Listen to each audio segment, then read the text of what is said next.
Say English. This is Ayushi Pharasi and welcome to the series of Unplugged with Masters.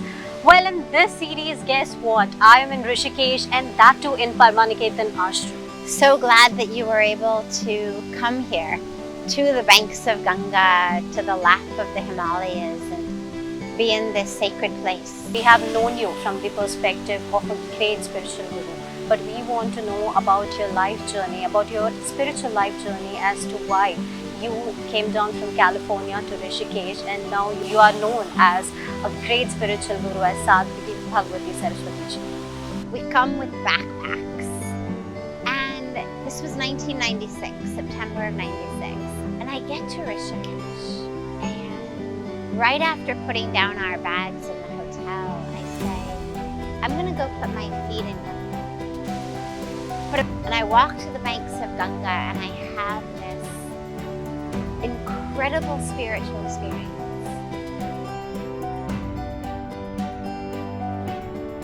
You know, Sadhviji, that I got an opportunity to share this platform with you. So I don't want to miss this opportunity and I want to clear few of my doubts and few of the doubts of the youth that they usually face in life.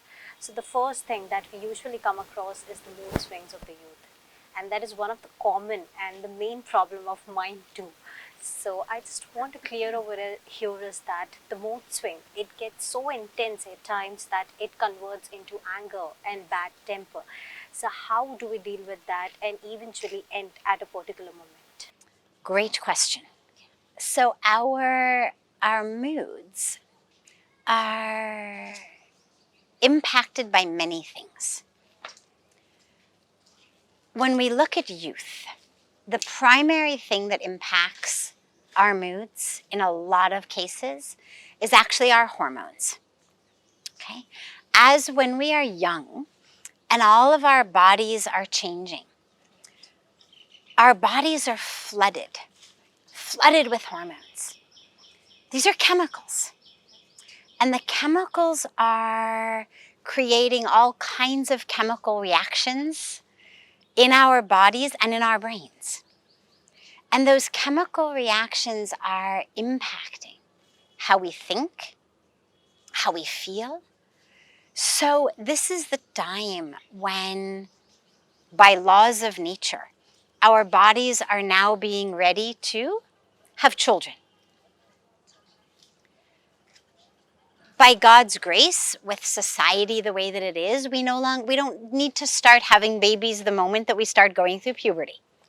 But if you go back in history, when life expectancy was very, very short, when a lot of babies died in childbirth or within the first year of their life,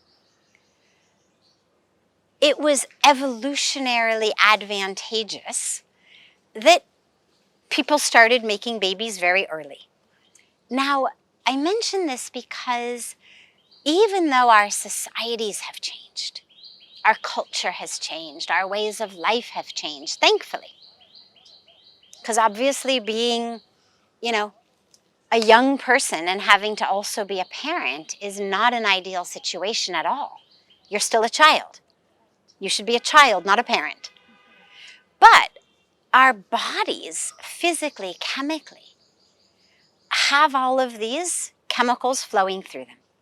Now that creates everything ranging from lust to a lot of these mood swings around anger, around desire, that has to do with our sense of ego, our sense of identity, our sense of territory. And a lot of this goes back really to our ancestors, our evolutionary time when we had to fight for our territory, fight for the right to procreate. Has nothing to do with our world today. But the chemicals are still there because physical evolution takes a long time to happen. Cultural evolution happens very quickly, a couple hundred years, even within 50, 75 years. But physical evolution takes thousands, tens of thousands, hundreds of thousands of years. So that's one of the main causes of these moods. Another cause is the food we eat. Youth tend to eat a lot of junk food,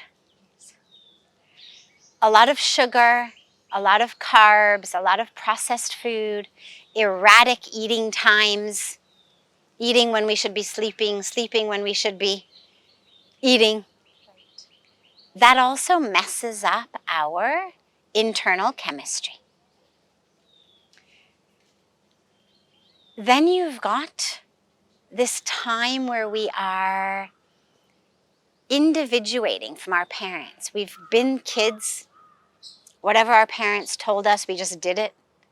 Now suddenly we're at an age where we feel like, what do I want? What's my role? Who am I? And a lot of this gets sort of rebellion against parents, against authority. There's a lot of competition. Who's going to be the popular one? Who's going to be this? Who's going to be that?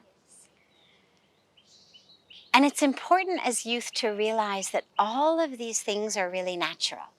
It's not about you.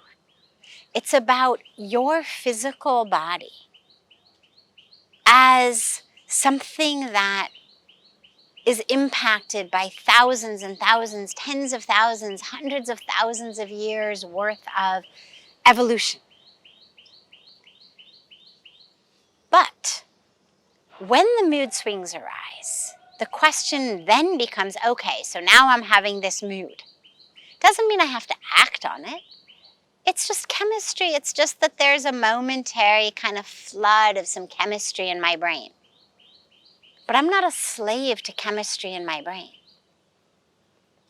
And that's where our meditation practice is so powerful, because it allows us to have that control.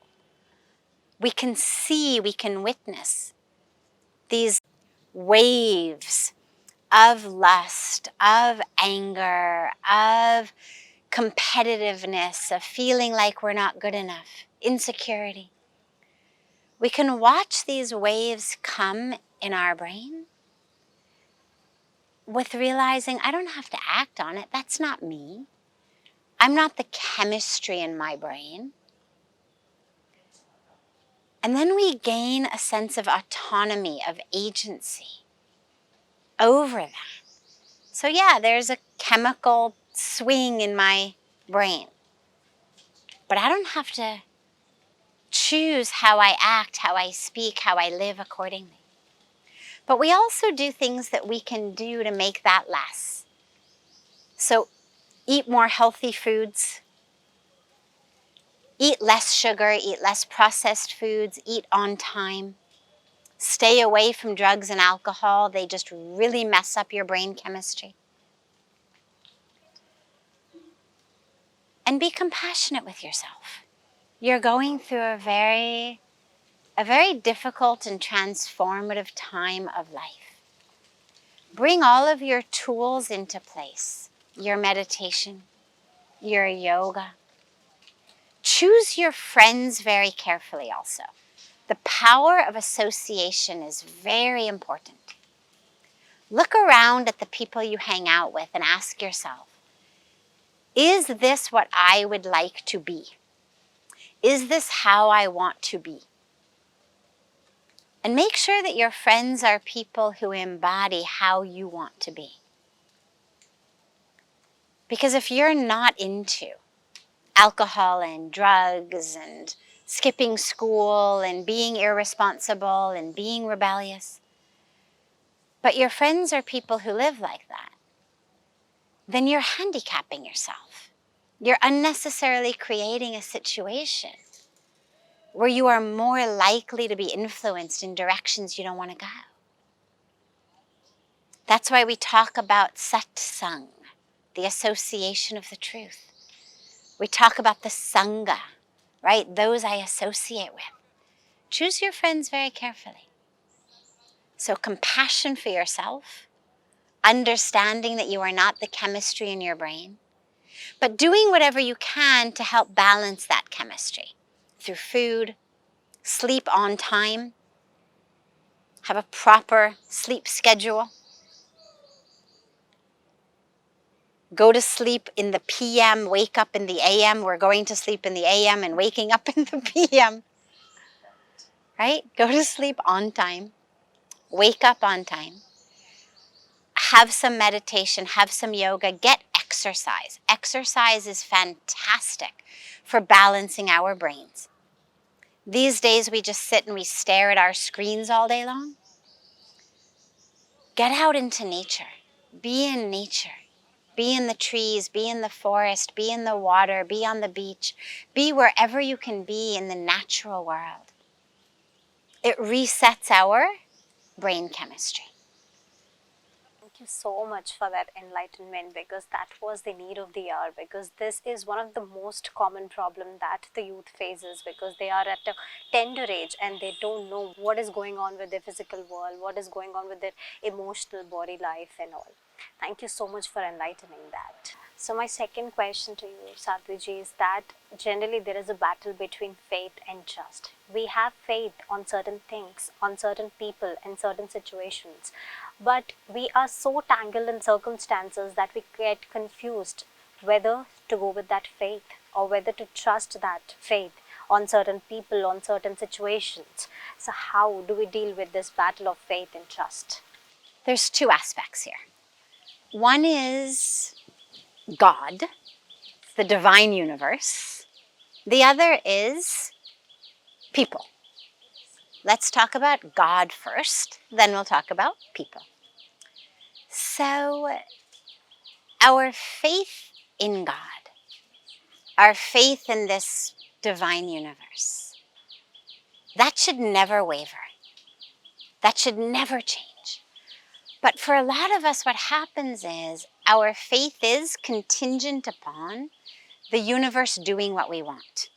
So that which we want to happen happens. We have faith. That which we want to happen doesn't happen. Suddenly we don't have faith anymore. But we have to realize God is not a vending machine. The universe is not a vending machine. It's not, I put in my 100 rupee note or my 50 rupee note and I push the button for chocolate bar and chocolate bar is going to come out. In a normal vending machine, that's what happens. But in life, we push the button for chocolate bar and instead of chocolate bar, a bag of carrots comes out, right? And we think, my God, the machine is broken. The difference is that the machine doesn't know or care if you're 300 pounds and you're diabetic and your teeth are rotten. But the universe knows. And so you may put in your metaphoric 100 rupee note, 50 rupee note, right? Means we've done our prayers, we've done our puja, we've done our seva, we've done all of that. And then we push the button for what we want. And something else comes out. And we think, I've got the wrong mandir, or I've got the wrong mantra, or I've got the wrong guru, or God has let me down. Without realizing that the universe isn't a vending machine. It's giving us what we need, not necessarily what we want. So our faith in God must always be there. I speak about a trust fall into the universe. You know, in America, I don't know if they do it here or not, but in the US, in schools and in corporate training, team building training programs, they do something called a trust fall, where one person stands behind another and the person in front puts their arms out like this and just falls backwards into the arms of the person behind them. And a lot of times the person behind them is a stranger or maybe a competitor, maybe an enemy. But we always fall back because we know that person's going to catch us. Nobody's going to step aside and just let you fall and crack your head on the ground. And if we can have that much faith, that much trust, in a stranger, in our competitor, in an enemy. We've got to have it in the universe. But we have to realize that doesn't mean the universe is going to do what I want, when I want it, how I want it. That what I'm getting is what I need. So that trust should never waver. Then when it comes to other people, trusting people doesn't mean that I leave my common sense at the door. It doesn't mean that I become a doormat and people just walk all over me. Trust needs to be earned. I may love someone, but recognize that they're not really trustworthy. And that's okay. I imagine a lot of us have people in our lives who we love them, but right? Whether we know that they lie compulsively so we can't trust what they say, whether we know that they make promises that they don't keep so we don't really have trust that they're going to do what they say, whatever it may be, there's a lot of people like that in the world. It doesn't mean they're bad people. Doesn't mean they don't deserve our love. But it means that when we've seen over and over again that what they tell us isn't true, or that what they promise to do, they don't, it means we learn from that. And so if we've got something that we want to make sure gets done, well, don't give it to the person who keeps letting you down. If you've got something you really don't want the rest of the world to know, don't tell it to someone who's betrayed your trust before. And if someone's lied to you many times, take what they say with a grain of salt. But again, it doesn't mean that we have to cut that person out of our life. It doesn't mean we can't love them. Because a lot of times we have these people in our families, in our samajas, in our communities, in our friend circle even. It just means I love. It's actually a beautiful opportunity to love without any expectation, right? There are those we love with this expectation we've seen they're not going to betray my trust. They're going to tell me the truth. They're going to do what they say. And then there are those who the universe sends us as a lesson to love with no expectation whatsoever. I love you even though I know you're lying to me. I love you even though I know you're not going to do a thing you promised to do. And it's actually a beautiful opportunity to learn that absolute unconditional love. But we don't make fools of ourselves. We don't make doormats of ourselves. We learn. That's why we have buddhi, why we have common sense, to understand who to trust, who to have faith in, and who not to. Right. Absolutely. Thank you for that. The third question over here is that the decision making. Usually what we do is that we make a decision, and when we come to that decision, we usually get confused, or usually we think on that did we make a right choice, or whether we did a wrong step by taking that decision. So how do we deal with certain situations where decision making is so confused that we keep on thinking on the decision that we made? So look, life moves only forward. We cannot rewind life. Constantly ruminating over what we've done, constantly rethinking, was it right, was it not right? It actually just creates misery in the present. It makes us not able to be in the present moment because I'm living in the past. So this is a habit we need to stop. And in the same way, when we meditate and our mind wanders, and then we just bring it back to the breath, back to the mantra, back to the present moment. In the same way, when you're moving through the world, when you find yourself just constantly ruminating on the past, just bring the mind back to the present. Can hear the leaves in the trees. Can hear the birds chirping, can feel the breeze across my face. Just come back to the moment. However, there are times when thinking about decisions we've made, when we do it consciously, purposely, is actually beneficial. Because sometimes we do make mistakes. Sometimes we do make decisions that get us or other people stuck in difficult situations. And that's when it's important to look back and to say, Ki, how did that happen? Right? Gerber kahan se hui? How did I make that mistake? Sometimes we really did the best we could. We just didn't have all the information. Sometimes maybe we acted in haste. Maybe we made a decision too quickly. Maybe we made a decision based on our ego, our fear, our desire. Maybe we made a decision because we were trusting the wrong person. Those are times when it's actually beneficial to go back and to learn. To learn to say, all right, this is where I went wrong this time, so that in the future I know, okay, I'm not going to make decisions in haste. I'm going to really check and see what's fear, what's desire, what's ego, what's an untrustworthy friend or advisor, so that I don't do that again. But once you've learned your lesson, then you move on. You don't keep going back over and over, because that just steals the present moment from us. So we learn what we need to from the past, and then we move freely into the future.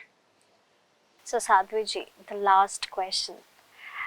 Why does people always run behind the pursuit of happiness? Why is that people are so busy in life that they are just running behind making money? They forget the natural way of living. They are just in a constant run of, building a career, building a good life, running behind businesses, making money. So why is that so? This is the core ignorance.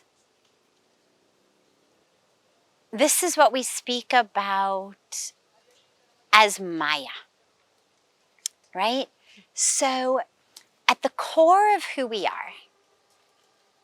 are divine. We've been created not just by the Creator, but of the Creator. Which means that at the core we are full, we are complete, we are whole, we are purn. Then Maya comes in and starts convincing us that we are not the core soul, spirit, divinity consciousness, but that we are this body. And then of course, well, this body isn't quite beautiful enough. It's not quite rich enough. It's not quite popular enough. And we start then comparing and contrasting as Maya tells us, you need this. You need that. This will make you happy. This is the answer to what you're looking for. And we allow ourselves to be wrapped up in Maya's veil. And this is where Vivek, discrimination, is so important. This is why we meditate on the third eye center, because it enables us to see the truth. But this game of Maya is as old as we are, as humans. So nothing to feel badly about, but it's important to recognize really clearly, my happiness doesn't come from these things. And we all know that when we're honest. Think about the last promotion you got, the last raise you got, the last shopping trip you took, okay? The last new car you bought. How long did your happiness last? Yes, of course, there was some momentary happiness. Maybe a few minutes, maybe a few hours, maybe even a couple of days. But are you still in this moment, anchored in happiness because of that past promotion, raise, shopping trip, new car? Of course not. We have to keep doing it. And this is that cycle, that wheel of desires. They just beget more and more desires. The very deep truth is that the happiness that we experience when we get the object of our desire is not from the object itself. It's from the fact that for a few moments, we're no longer desiring. Now that's really deep. Let me give it to you as an example. Let's say that I have a desire for a chocolate ice cream cone.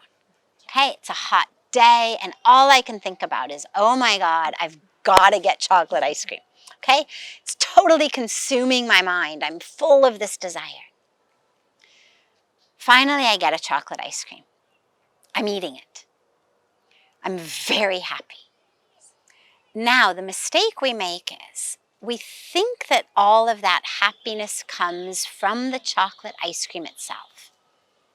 But actually what it's coming from is that in this moment that I am eating my chocolate ice cream, or immediately after I ate the chocolate ice cream, I'm no longer desiring chocolate ice cream. So it's the freedom from the desire for the ice cream that has actually brought me that joy. I really want a new car. I'm just dying for a new car. All I can think about is a new car. I finally get it. For a while, I am free from the desire for a new car. That freedom from desire makes me happy. It's not the car. It's that I am free temporarily from desiring something. This is why spiritually we talk about become desireless. But most of us spend our lives running in the wrong direction. We think it's the objects that will make us happy, when actually it's the freedom from desire that makes us happy. And so spiritually, this is where we are taught, become desireless. It doesn't mean that we are complacent and lazy and indifferent to the world, but it means we realize that our happiness isn't going to come from something outside. But it takes a lot of consciousness, because not only is Maya there, Maya's been there, as I said, forever, but these days we now have this persistent, incessant messaging into us from advertisement. It used to be just billboards and magazines, but if you sat at home and you weren't watching TV, at least you were free of it. Now, every time we open our phone, every time we check social media, every time we open our emails, every time we visit a website, we are inundated with all of this messaging that is telling us you are not enough. You're not rich enough. You're not beautiful enough. You're not popular enough. You don't have enough nice things. All these advertisements. And they all have one thing in common. Click here. Right? Click here. Your happiness will come as soon as you enter your credit card details. And so we've become slaves. We've already been wrapped up in Maya's veil. Now we've become slaves to algorithms. People are writing these programs, these equations of what's going to make us buy more. And they sell it to us in the most calculated, insidious way, pretending that they've got our happiness in mind. And really all they have in mind is how to get our credit card number. So this is where we really need to become conscious and recognize in our own lives what our happiness really comes from. It comes from connection with others, with God, with nature, with ourselves. It comes from helping others, serving others. It comes from meaning in life, fulfillment, feeling that our lives are beneficial in some way. And so then we need to start really focusing our lives on the things that really bring happiness. rather than being these slaves to algorithms that just put our credit card in someone else's pocket. Thank you so much for awakening us, and thank you for leading us in a true path, which was the need of the hour. And thank you for clarifying all my doubts. Of course, sweetheart. I'm so happy we were able to be together. Well, Sadhviji, before winding up this episode, I want you to give a message to all the audience watching this episode. The message is actually in the beautiful title of your show, Unplugged with the Masters. Because the key to real joy, real peace, real meaning in life is connection. Connection. Connection to ourself, connection to the divine, connection to all of creation. That's what actually brings us deep happiness. But in order to get plugged in, connected to the real source of inspiration, so that life isn't just perspiration, but so it becomes inspiration. In order to get plugged in to that well, that source of joy, of meaning, of peace, of freedom, we have to unplug ourselves from all of the places where we have hooked ourselves in that's keeping us stuck. From our own anger and grudges, from our own false expectations, our attachments, our identifications with the roles we play, from our idea that somehow having more is going to make me be more. So we have to unplug from the world of illusion in order to plug in to the world of truth. So my message to all of you is, I realize, yes, in the rest of our lives, we have to be plugged in on some level to the rest of the world. But on the internal level of your mind, of your heart, remember to stay plugged in only to truth. Only to that divine source of inspiration. Your phone, your computer, your everything else can be plugged into the electrical outlets, no problem. But you need to be unplugged from that world of illusion in your mind and your heart and plugged in to this world of truth, of divinity, of love. And I'm so, so glad that you are providing everyone with so much to plug into. Because we can unplug, but then the question is, well, what do I plug into? So you are providing them with wonderful ways of accessing that which we need to plug into. And lastly, I invite you all to come home to Rishikesh, to Parmarth Niketan, to these sacred banks of Mother Ganga, to the lap of the Himalayas, where you can unplug from it all and plug in to that divine source here.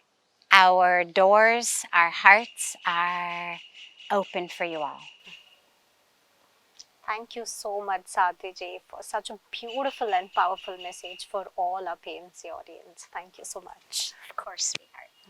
So, well, viewers, today we were in conversation with Sadhviji, and I hope that her life journey, her spiritual life journey, is quite inspiring, and it inspires all of you. And as I said earlier, that you need to read those 4 books, and you need to follow the 4 key points that Sadhviji has mentioned in the episode, which will lead you to a true path, to a true spiritual path. Well, with this is Ayushi Pharasi signing off. Stay tuned to PMC English for more updates.